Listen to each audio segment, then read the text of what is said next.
ꯑꯍꯥꯟꯕꯗ ꯃꯌꯥꯝꯕꯨ ꯆꯦꯁꯝ ꯅꯋꯥꯁꯅ ꯇꯔꯥꯝꯅ ꯑꯣꯛꯆꯔꯤ ꯑꯃꯗꯤ ꯏꯀꯥꯏ ꯈꯨꯝꯅꯕ ꯎꯠꯆꯔꯤ꯫ ꯉꯁꯤꯁꯨ ꯃꯌꯥꯝꯒꯤꯗꯃꯛ ꯑꯅꯧꯕ ꯀ꯭ꯔꯥꯏꯝꯒꯤ ꯋꯥꯔꯤ ꯑꯃ ꯄꯨꯗꯨꯅ ꯂꯥꯛꯆꯔꯤ꯫ ꯉꯁꯤꯒꯤ ꯋꯥꯔꯤ ꯑꯁꯤꯗꯤ ꯖꯄꯥꯟꯗ ꯌꯥꯝꯅ ꯚꯥꯏꯔꯦꯜ ꯑꯣꯏꯈꯤꯕ ꯊꯧꯗꯣꯛ ꯑꯃꯗ ꯌꯨꯝꯐꯝ ꯑꯣꯏꯔꯒ ꯂꯤꯖꯒꯦ꯫ ꯑꯩꯒꯤ ꯋꯥꯔꯤ ꯇꯥꯕꯤꯔꯤꯕ ꯂꯤꯁꯅꯔꯁꯤꯡꯅ ꯑꯩꯒꯤ ꯆꯦꯅꯦꯜ ꯑꯁꯤꯕꯨ ꯁꯕꯁꯀ꯭ꯔꯥꯏꯕ ꯇꯧꯗꯕ ꯌꯥꯎꯔꯒꯗꯤ ꯅꯨꯡꯁꯤꯕꯤꯗꯨꯅ ꯁꯕꯁꯀ꯭ꯔꯥꯏꯕ ꯇꯧꯕꯤꯌꯨ ꯍꯥꯏꯖꯔꯤ꯫ ꯍꯧꯖꯤꯛꯇꯤ ꯋꯥꯔꯤꯗ ꯑꯃꯨꯛ ꯃꯥꯏ ꯑꯣꯟꯁꯤꯜꯂꯁꯤ꯫ ꯋꯥꯈꯜꯗ ꯉꯥꯏꯍꯥꯛꯇꯪ ꯀꯩꯒꯨꯝꯕ ꯈꯔ ꯁꯥꯒꯠꯃꯤꯟꯅꯁꯤ ꯃꯗꯨꯗꯤ ꯅꯍꯥꯛꯁꯤ ꯅꯪꯒꯤ ꯃꯔꯨꯞꯁꯤꯡꯒ ꯂꯣꯏꯅꯅ ꯃꯄꯥꯟꯗ ꯕꯥꯔꯗ ꯀ꯭ꯂꯕꯇ ꯄꯥꯔꯇꯤ ꯇꯧꯔꯒ ꯂꯩꯔꯨꯔꯦ꯫ ꯏꯟꯖꯣꯏ ꯇꯧꯕ ꯌꯥꯕ ꯇꯧꯔꯨꯔꯕ ꯃꯇꯨꯡꯗ ꯑꯌꯨꯛꯀꯤ ꯄꯨꯡ 4 ꯅꯪꯒꯤ ꯐ꯭ꯂꯦꯠꯇ ꯍꯜꯂꯛꯏ꯫ ꯃꯐꯝꯁꯤ ꯌꯥꯝꯅ ꯏꯆꯤꯛ ꯆꯤꯛꯏ꯫ ꯅꯍꯥꯛꯁꯨ ꯅꯊꯟꯇꯅꯤ ꯑꯃꯗꯤ ꯅꯪꯒꯤ ꯕꯤꯜꯗꯤꯡꯒꯤ ꯒꯦꯠꯁꯤꯗ ꯆꯪꯂꯛꯏ꯫ ꯅꯪꯅ ꯕꯤꯜꯗꯤꯡꯒꯤ ꯂꯣꯕꯤꯁꯤꯗ ꯍꯦꯛ ꯌꯧꯔꯛꯄꯒ ꯅꯍꯥꯛꯅ ꯌꯥꯝꯅ ꯇꯝꯊꯤꯕ ꯀꯔꯤꯒꯨꯝꯕ ꯑꯃ ꯎꯕꯗꯒꯤ ꯅꯪꯒꯤ ꯊꯋꯥꯏꯁꯤ ꯐꯥꯎꯕ ꯃꯄꯥꯟꯗ ꯊꯣꯛꯈ꯭ꯔꯕꯒꯨꯝ ꯈꯜꯂꯤ꯫ ꯕꯤꯜꯗꯤꯡꯁꯤꯒꯤ ꯃꯌꯥꯏꯁꯤꯃꯛꯇꯗ ꯃꯁꯛ ꯃꯇꯧ ꯐꯖꯕꯤ ꯃꯁꯥꯒꯤ ꯆꯍꯤ 12 ꯁꯨꯔꯕꯤ ꯅꯨꯄꯤ ꯑꯃ ꯐ꯭ꯂꯣꯔ ꯃꯊꯛꯇ ꯐꯝꯂꯤ꯫ ꯃꯍꯥꯛꯁꯤ ꯀꯅꯥꯅꯣ ꯑꯃꯗ ꯌꯥꯝꯅ ꯒ꯭ꯌꯥꯟ ꯇꯥꯅ ꯋꯥꯔꯤ ꯇꯧꯔꯤ꯫ ꯑꯇꯣꯞꯄ ꯈꯨꯠ ꯑꯃꯁꯤꯗꯅ ꯆꯨꯔꯨꯞ ꯑꯃ ꯄꯥꯏꯔꯤ꯫ ꯕꯤꯜꯗꯤꯡ ꯃꯌꯥꯏꯁꯤꯗ ꯑꯌꯨꯛꯀꯤ ꯄꯨꯡ 4 ꯅꯨꯄꯤ ꯑꯁꯤ ꯐ꯭ꯂꯣꯔ ꯃꯊꯛꯁꯤꯗ ꯆꯤꯜ ꯇꯧꯔꯒꯅꯤ ꯂꯩꯔꯤꯁꯤ꯫ ꯃꯍꯥꯛꯀꯤ ꯃꯁꯥꯁꯤ ꯏꯒꯤ ꯏ ꯉꯥꯛꯇ ꯉꯥꯏꯔꯝꯃꯤ꯫ ꯂꯣꯕꯤꯒꯤ ꯐ꯭ꯂꯣꯔ ꯃꯊꯛꯇꯁꯨ ꯏ ꯌꯥꯝꯅ ꯇꯥꯔꯝꯃꯤ꯫ ꯅꯨꯄꯤꯁꯤꯒꯤ ꯃꯅꯤꯡꯁꯤꯗ ꯃꯐꯤ ꯃꯔꯣꯜ ꯐꯖꯅ ꯊꯣꯡꯗꯕ ꯅꯨꯄꯥ ꯑꯃ ꯇꯥꯔꯒ ꯂꯩꯔꯤ ꯑꯃꯁꯨꯡ ꯃꯍꯥꯛꯀꯤ ꯃꯕꯨꯛꯇꯒꯤ ꯏ ꯌꯥꯝꯅ ꯊꯣꯛꯂꯝꯃꯤ꯫ ꯅꯨꯄꯥ ꯑꯁꯤꯗꯤ ꯑꯁꯣꯛꯄꯅ ꯃꯔꯝ ꯑꯣꯏꯔꯒ ꯌꯥꯝꯅ ꯀꯟꯅ ꯆꯩꯅꯥ ꯈꯥꯡꯂꯤ꯫ ꯅꯨꯄꯤꯁꯤꯅ ꯆꯨꯔꯨꯞ ꯊꯛꯂꯗꯨꯅ ꯐꯣꯟꯗ ꯒ꯭ꯌꯥꯟ ꯇꯥꯅ ꯃꯔꯨꯞ ꯃꯄꯥꯡꯁꯤꯡꯗ ꯋꯥꯔꯤ ꯇꯧꯔꯤ꯫ ꯐꯤꯚꯝ ꯑꯁꯤ ꯅꯍꯥꯛꯀꯤ ꯃꯤꯠꯃꯛꯅ ꯊꯦꯡꯅꯕ ꯌꯥꯝꯅ ꯑꯉꯛꯄꯁꯤꯡꯒꯤ ꯃꯅꯨꯡꯗ ꯑꯃꯅꯤ꯫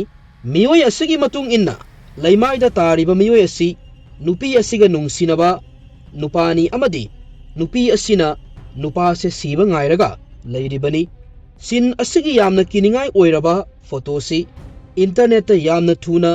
ꯚꯥꯏꯔꯦꯜ ꯑꯣꯏꯔꯝꯃꯤ ꯑꯃꯁꯨꯡ ꯅꯨꯄꯥ ꯑꯣꯏꯕ ꯈꯨꯗꯤꯡꯃꯛ ꯅꯨꯄꯤ ꯑꯁꯤꯗ ꯌꯥꯝꯅ ꯁꯥꯎꯅꯤꯡꯂꯝꯃꯤ꯫ ꯅꯨꯄꯤ ꯑꯁꯤꯒꯤ ꯃꯇꯥꯡꯗ ꯀꯣꯃꯤꯛ ꯏꯔꯝꯃꯤ꯫ ꯃꯍꯥꯛꯀꯤ ꯄꯤꯛꯆꯔ ꯌꯦꯛꯂꯝꯃꯤ꯫ ꯃꯍꯥꯛꯁꯦ ꯏꯟꯇꯔꯅꯦꯠꯇ ꯌꯥꯝꯅ ꯃꯃꯤꯡ ꯆꯠꯂꯝꯃꯤ꯫ ꯈꯔ ꯑꯃꯅꯗꯤ ꯃꯍꯥꯛꯁꯤ ꯅꯨꯄꯥ ꯈꯪꯅꯕꯀ ꯂꯩꯕ ꯖꯥꯠꯂꯥ, ꯑꯩꯒ ꯅꯨꯡꯁꯤꯅꯕꯤ ꯅꯨꯄꯤ ꯑꯣꯏꯔꯕꯗꯤ ꯀꯌꯥꯗ ꯂꯥꯏꯕꯛ ꯐꯒꯗꯕꯅꯣ, ꯃꯤꯑꯣꯏ ꯈꯔꯗꯤ ꯌꯥꯝꯅ ꯍꯦꯟꯖꯟꯈꯤꯕꯅ ꯃꯔꯝ ꯑꯣꯏꯔꯒ ꯑꯁꯨꯛ ꯌꯥꯝꯅ ꯐꯖꯕ ꯅꯨꯄꯤꯁꯤꯕꯨ ꯑꯩꯉꯣꯟꯗ ꯑꯣꯏꯅ ꯊꯥꯡꯅ ꯊꯤꯟꯕꯤꯔꯔꯣ ꯐꯥꯎ ꯍꯥꯏꯔꯝꯃꯤ꯫ ꯉꯁꯤꯒꯤ ꯋꯥꯔꯤ ꯑꯁꯤ ꯌꯨꯀꯥ ꯇꯥꯀꯥꯎꯀꯣ ꯑꯃꯁꯨꯡ ꯃꯍꯥꯛꯀꯤ ꯑꯣꯕꯁꯦꯁꯟꯒꯤ ꯃꯇꯥꯡꯗꯅꯤ꯫ ꯌꯨꯀꯥ ꯇꯥꯀꯥꯎꯀꯣ ꯍꯥꯏꯔꯤꯕ ꯅꯨꯄꯤ ꯑꯁꯤ 1998ꯀꯤ ꯖꯅꯋꯥꯔꯤꯒꯤ ꯇꯥꯡ 19ꯗ ꯄꯣꯛꯂꯝꯃꯤ꯫ ꯃꯍꯥꯛꯀꯤ ꯑꯇꯣꯞꯄ ꯃꯆꯤꯟ ꯃꯅꯥꯎ ꯑꯃꯠꯇ ꯂꯩꯇꯦ꯫ ꯃꯍꯥꯛꯁꯤ ꯇꯪꯈꯥꯏ ꯑꯃꯅ ꯆꯥꯏꯅꯤꯁꯅꯤ ꯑꯗꯨꯒ ꯇꯪꯈꯥꯏ ꯑꯃꯅ ꯖꯄꯅꯤꯁꯅꯤ꯫ ꯌꯨꯀꯥꯅ ꯁ꯭ꯀꯨꯂꯤꯡꯒꯤ ꯂꯣꯏꯁꯤꯜꯂꯝꯃꯤ ꯑꯗꯨꯕꯨ ꯌꯨꯅꯤꯚꯔꯁꯤꯇꯤ ꯇꯝꯂꯤꯀꯥꯟ ꯃꯔꯛꯇꯒꯤ ꯇꯣꯛꯂꯝꯃꯤ꯫ ꯇꯣꯀꯤꯌꯣꯗ ꯂꯩꯕ ꯍꯣꯁꯇꯦꯁ ꯀ꯭ꯂꯕ ꯑꯃꯗ ꯃꯦꯅꯦꯖꯔ ꯑꯣꯏꯔꯝꯃꯤ꯫ ꯈꯔ ꯒ꯭ꯌꯥꯟ ꯇꯥꯅꯕ ꯍꯣꯁꯇꯦꯁ ꯀ꯭ꯂꯕꯀꯤ ꯃꯇꯥꯡꯗ ꯈꯤꯇꯪ ꯍꯥꯏꯖꯒꯦ꯫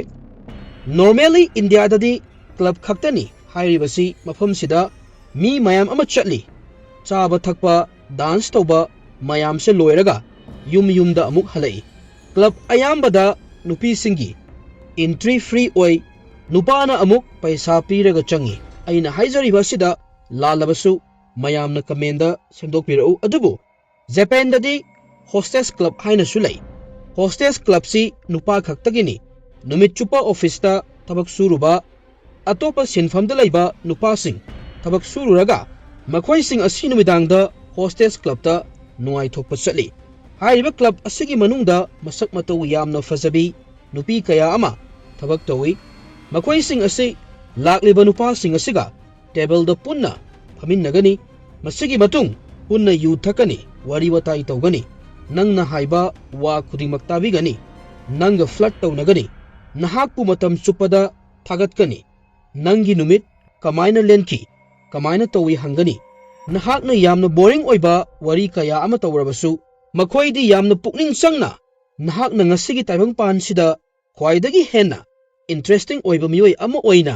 ꯂꯧꯔꯒ ꯑꯦꯇꯦꯟꯁꯟ ꯄꯤꯔꯛꯀꯅꯤ꯫ ꯃꯔꯨ ꯑꯣꯏꯅ ꯍꯥꯏꯖꯅꯤꯡꯕꯗꯤ ꯀ꯭ꯂꯕ ꯑꯁꯤꯗ ꯊꯕꯛ ꯇꯧꯔꯤꯕꯤ ꯌꯥꯝꯅ ꯃꯁꯛ ꯃꯇꯧ ꯐꯖꯕꯤ ꯑꯦꯇ꯭ꯔꯦꯛꯇꯤꯚ ꯑꯣꯏꯕꯤ ꯅꯨꯄꯤꯁꯤꯡꯒꯤ ꯃꯊꯧꯁꯤ ꯅꯍꯥꯛꯄꯨ ꯋꯥꯈꯜ ꯅꯨꯡꯉꯥꯏꯍꯟꯕ ꯑꯃꯗꯤ ꯅꯍꯥꯛꯄꯨ ꯀ꯭ꯂꯕ ꯃꯅꯨꯡꯁꯤꯗ ꯀꯨꯏꯅ ꯂꯩꯍꯟꯅꯕ ꯍꯣꯠꯅꯕꯅꯤ꯫ ꯃꯔꯝꯗꯤ ꯍꯣꯁꯇꯦꯁ ꯀ꯭ꯂꯕ ꯑꯁꯤꯗ ꯄꯨꯡꯁꯤꯡꯗ ꯑꯣꯏꯅ ꯄꯩꯁꯥ ꯆꯥꯔꯖ ꯇꯧꯏ꯫ ꯀꯨꯏꯅ ꯂꯩꯔꯤꯕ ꯃꯈꯩ पैसासु हेन पीबा मथौ तारमी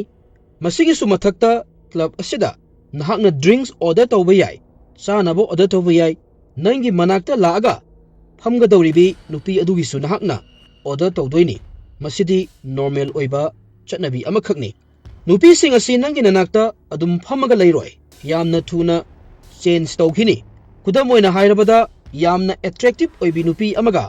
नंगा वरी वताई तौरे फ्लर्ट तौनरे ngaihak leiraga nupi sigi mahuta khitang hantabi nupi ama amuk lakani adubu nupi change tawbagi matang si yamna fazana haina singna tawbagi nupi sinkhre habasi kaisu khangde hana nangi nanakta leirambi attractive oibi nupi si atopa client amagi manakta amuk sathigani nupi sing asi fazana train oibana maram oiraga hairiba process asi pangthokpada yamna smoothly oina tawi hairiba club sing asigi manager na kanagumba client ama yum chatka dore haibagi mami uraba khudamoina hairabada nupa ama gari da yenglaba washroom da chatningakpagi phibam uraba matam sida khwaidagi masak matau fajabi attractive oibi nupi asi client asigi manakta yamna thuna tharakani nupi asina yamna khangbagi mawongda nangine aina ngasaidagi thiribasi kaida lairuge ka haijalakani amasung nupi asina client asi pung animuk makhatana club manung sida phamalaga thamnaba hotnagani yamna maru oiba wafam amana client na hairibi hostess nupi sing asida masada thengba khotpa amata yade amasung club ki mapandasu makhoiga intimate oiba mari amata thamba yade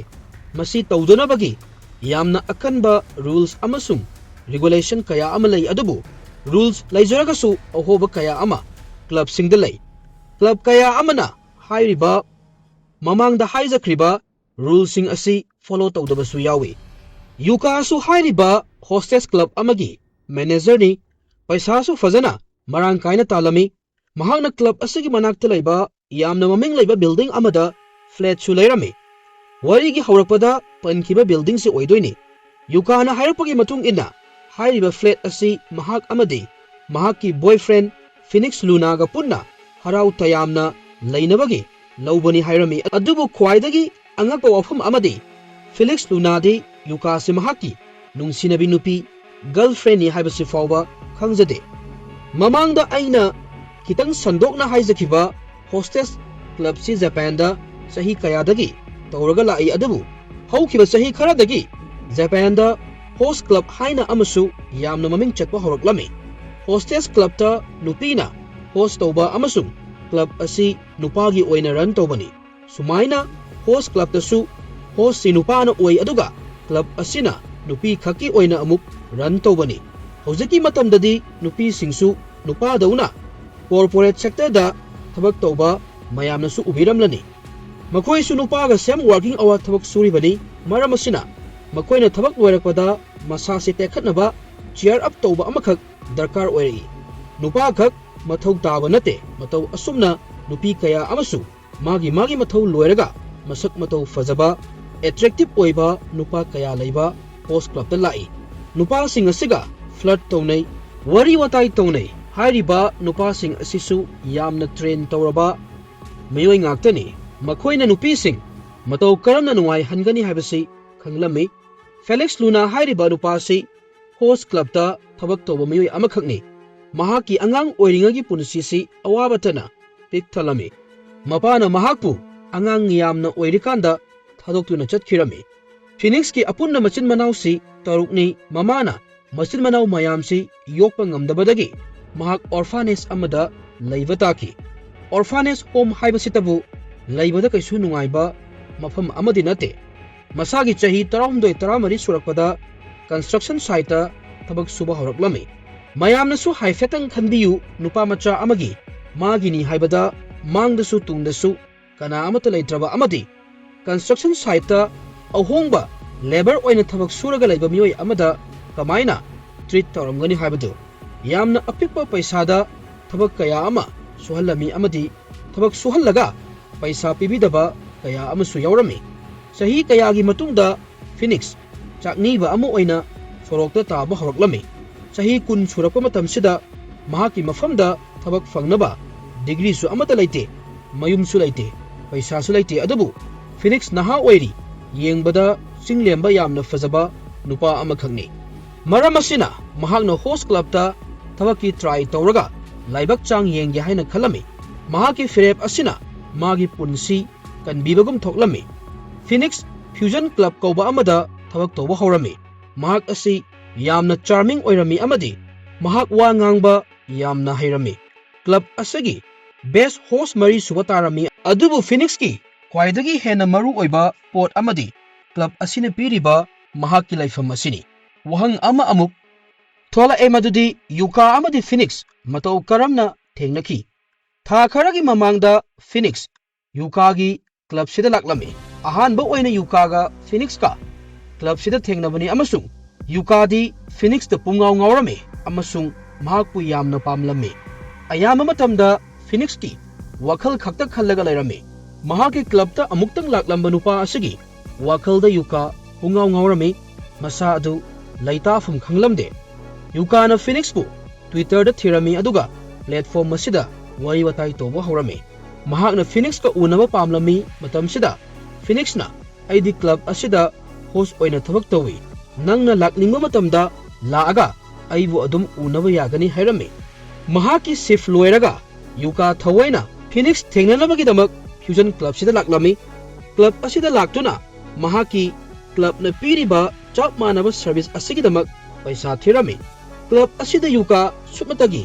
Phoenix खक्तगा time spend तौरमी Phoenix नुमिदांग चुप्पा युका खक्तगा time spend तौनबा $10,000 नुमिदांग अमदा spend तौबसु यावरमी क्लब मनुसिदा युका लेरी फावबदी फिनिक्स अतोपा क्लाइंट की मनाक्ता चते युकाना फिनिक्स ता बेस्ट होस्ट नंबर 4 दगी नंबर 1 लाक्नबा मतेंग तौगे हैरमी युकाना पैसा मयाम अमा क्लब असिदा स्पेंड तौरमी यू एक्स्ट्रा कौरमी अदुबु फिनिक्स किदी मागी मथौनिना युकाना तौरिबा मयाम सिदा अथिंगबा अमता पिरमदे करी करीगुम मतमदा फिनिक्स न युकादा आइगा टाइम स्पेंड तौनबा अदुक यामना पैसा स्पेंड तौरिसे तौगनु हैरमी मतम सिदा युकाना काइम खलुनु आइगी पैसा मयाम लई हैरमी अदुबु युकाना हाइरिबसी अचुंबा नते महाक पैसा पाइबा इमुंगी मचासु नते महाकी बैंक अकाउंट दा पैसा मयाम अमा लेबसु ओइदे अदु ओइरगसु महाकना वाना थबक सुरगा तांजरिबा पैसा मयाम से फिनिक्स का टाइम स्पेंड तौनबा खकी दमक पैसा मयाम से हुंदोइबनी फिनिक्स ता पुंगाव ngawba हाइबदु ओइरमी था अनि अहुमदा फिनिक्स क्लब असिगी नंबर 1 होस्ट ओइरक्लमी युका यामना हरावरमी अदुबु महाकी बैंक अकाउंट की पैसा दी पुमलोय लोइखिरमी क्लब चटलगा मखाताना फिनिक्स उनबगी पैसा युकादा लेरमदे अमसु युकाना खंगलमी मदुदी फिनिक्स यावदना महाक लेबा ngamoi हाइबसु पैसा लेतबना मरम ओइरगा युका ओक्तबी ओइबा मसा योलगा पैसा तानबगी सिनफम सिदा खोंगदाबा हौरमी अमसु फिनिक्स का अदुम क्लब ता चटलगा थेंगनरमी अदुबु होस्टेस क्लब ता मैनेजर ओइबगी थबक अमदी मसा योलगा पैसा तानबगी सिनफम सिना मरम ओइरगा महाकी मेंटेन हेल्थी नोंमगी फियम सोकपा हौरमी अदुबु युकाना तौरिबा मयामसी फिनिक्स का रिलेशनशिप अमगी दमक्तनी अमसु महाकना पैसा मयाम अमा फिनिक्स ता थादरिबसी मागी मित्येंगददी इन्वेस्टमेंट अमु ओइना उरमी कमाइना नो हाइरगदी मतुंग ताबदा फिनिक्स होस्ट क्लब की थबक असे थादोक्तुना महाका लुहोंगदुना पुन्ना लेमिन्नबगी दमक्तनी युकाना फिनिक्स मंगोंदा लोयल ओइबा पामलमी अदबु फिनिक्स दी महाकी सिनफम असिना मरम ओइरगा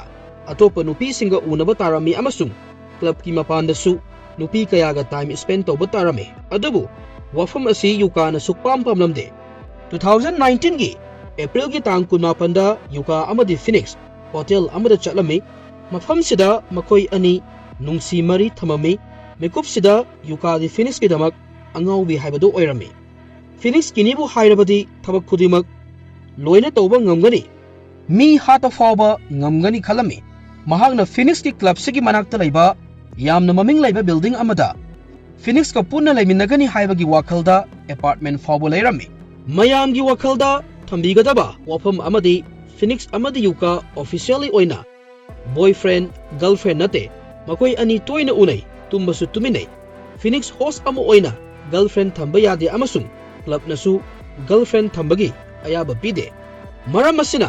Phoenix युका खक नतना nupi kaya amaga club manung amasung mapanda unay. Yukanadi Fenix magi khaktani haina wakalda sagatlaga thamkrabani. Mahak yamna possessive oirami. Fenix atopa nupi singa thengnabagi Yukagi thamoida chakpa kaba haurami. Makoi anigi marakta toina marai taunarami.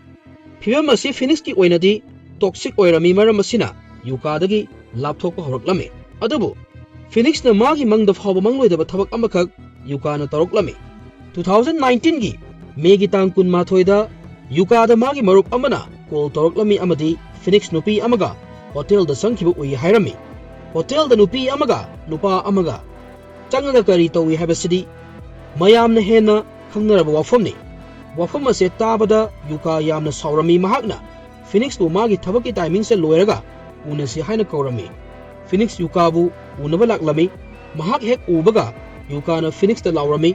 Fenix Yukada fazana gyan tahalami. Ay nangi nungsinaba nupa nate hoi ibani hotel dadi chatli. Masugi matung situation adu ing tharaklami. 2019 gi Megi tang kulhumdoida amuk Yukana Fenix bu magi apartment da kaurami. Kaubagi maramna room gi potchai set tawba amadi sit sengbada mateng pangbinabani. Fenix magi shift loiraga Yuka gi laifamda lai potchai semdok semjin sit sengbada mateng panglami amadi wari watai su tawrami. Makoi ani nungsi mari su thamami. Fenix masa adu wabagi iruzarugi hairami. Mahakna bathroom da lairingai Yukana Fenix ki phone asi check tawba horami. Fenix ka atopa nupi kaya amaga kapminaba photo mayam ama Yukana urami. Photo sing asi normal ngaktani adubu Yukana magi mong se sukpam pamlamde. Mahakna khalami madudi Fenix magi mathawna nupi kaya amaga thengnei loine kaisu kaide. Karigidamak mahakna makhoga photo kapminaraga phone da thamdoribano.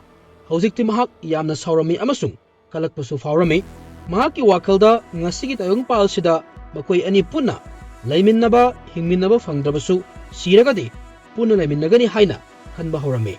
Mahakna firep amakak laurami madudi siraba matungda punna laiminaba ahanbada Fenix bu hatpa masigi matung masana masagi thawai lauzaba haidana Fenix bathroom dagi tholaktuna gyantana phamungda hiplami. Yuka sumagi firep ama laukhrabanina Fenix ta kaimta photo sing adugi matangda hairuba tawdana magi manakta changaktuna ipami. Fenix ayukki pung mari mukta baswaida magi mabuksida karigumba ama feel tawbagi mikap thoraklami. Mahakna mamit hek pangbaga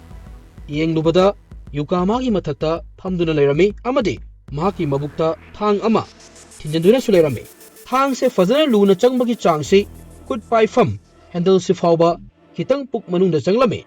Fenix na tummaga lairikansida Yuka na tapna chatuna mahakna numit kharanigi mamangda leiruba thang asi kitchendagi puduna laklami. Fenix ki mathakta kakhatuna famlami aroibu oina yamna nungsina Fenix ki maithongda yengjerami. Masigi matung mahakna Fenix ki mabukta thang asina thinjalami. Fenix akiba amaga loinana Yuka bu upai ama tawraga mahakku inthoraklami. Adubu Yuka na by force tawraga thang asi Fenix ki mabuktagi amung satoklami. Matang sida Fenix kayamuk yamna naramgani habasi ekoina adum wakal na sagat asi thang satorakpana maram oiraga Fenix tagi I yamna thoraklami. Fenix na Yuka da ambulance kaunaba hanjan haizarami. Adubu Yuka di tuminna famlaga lairami.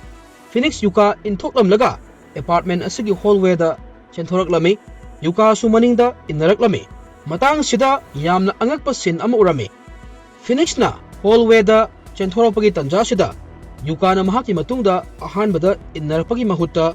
room manungda amuk changduna mahaki phone anok amadi cigarette pairaga Fenix ki matungda innaraklami. Fenix lift tongduna makhagi floor yoroklami amadi chatna hallway mayasida tukirami.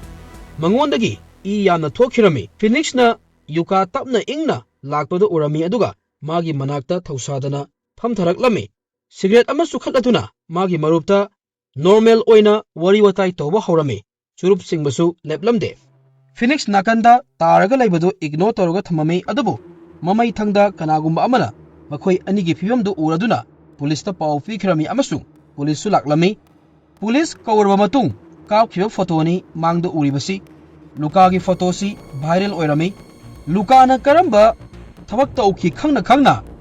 miyamna mabu pamnarami. Miyoi kaya amana magi support lairami. Prithvi gi tongan ba mafam kaya dagi strange oiba comment kaya ama yuka gi damak laklami mioi amagi comment da nupi ase single oiri zatla maga date tabu pami hairami police mafam asida yor matung yuka bu farami yuka su kaisu ayat na pidana tumin na police ki gari da kakhatlami footage asida yuka police ki car manungda nokpasi ubiram gani yuka gi plan di Phoenix hatlaba matung masasu sijabani adabu mahakti sijanaba kaisu hotna kide mahakna Phoenix bu siba ngairami masigi matungda surrender tawrami adabu Phoenix sidrikanda mahakpu hospital da ukirami amadi nuit mangani koma da lairami koma dagi andoraktuna matungda Phoenix mahaki asokpa asidagi tapna fagalaklami matam yamna kuina changlami mahaki liver si fazana soklami yu simadi sokthak thakpa yadre hospital da lairinga da mahak tumba kirami Phoenix tapna mahaki anaba asidagi fayaktuna amuk hana host amu aina mahaki hanagi fusion club sida thabak tawba horami yuka na Phoenix si yamna tamthina hat ke na hotnaramani adubu Phoenix na yuka gi mathakta complain amata tawramde amasung court Phoenix na yuka bu ahakpa serak pibidanaba haizarami 2019 gi December gi tang ahumda yuka chahi ahum makhai jail da laiba aduga Phoenix da $90,000 piba haina adjustment amakhak pirami yuka hojik mahaki jail manung da laiba gi matam se loiduna jail da gi thorakre hojik ti mahak yamna santi oina magi punsi ase hingli mahak na hojik tawba haibabu video game live streaming tawri wari se taraga mayam gi oiba comment tambiramo masi hairaga ngasigidi matang asida wari asiro sinjarage thank you everyone